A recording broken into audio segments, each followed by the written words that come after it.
วันนี้ก็มาหอดปลาแล้วเนาะนี่หมอดบอนที่เอาปลาพุทธรูปขึ้นมาหดทรงเลยไปหน่อยนี่หมอดปลาไปทีหน่อยแล้วเนาะขุดมาลายได้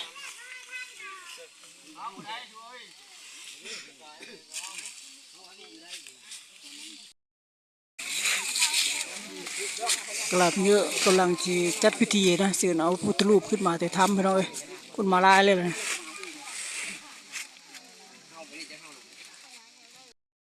หลังจากทำพิธีแล้วเลยมาในลงเอาผ้าขึ้นมาแล้วพี่น้อยเนาะเขากำลังลงอยู่อารุดน้ำกันเนาะที่มีผ้าอย่างแดงนะเขากำลังลงนะลงหูทำผมตอนนี้กำลังเอาขึ้นมาพี่น้อยมีพระท่านไหนหล่อนี่ได้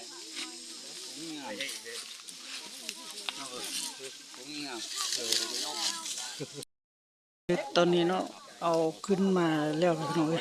จะทำพิธีหุดทรงต่อนะเด็กค่อยยังน้อยค่อยมากขึ้นมาเมื่อตอนนี้แหละพี่น้องแต่ก่อนลายเนาะมันชูนหายไปลายเติบแล้วนะวันนี้ทำพิธีชูดมันหุดทรงนะกำลังหุดทรงเด้อพี่น้อย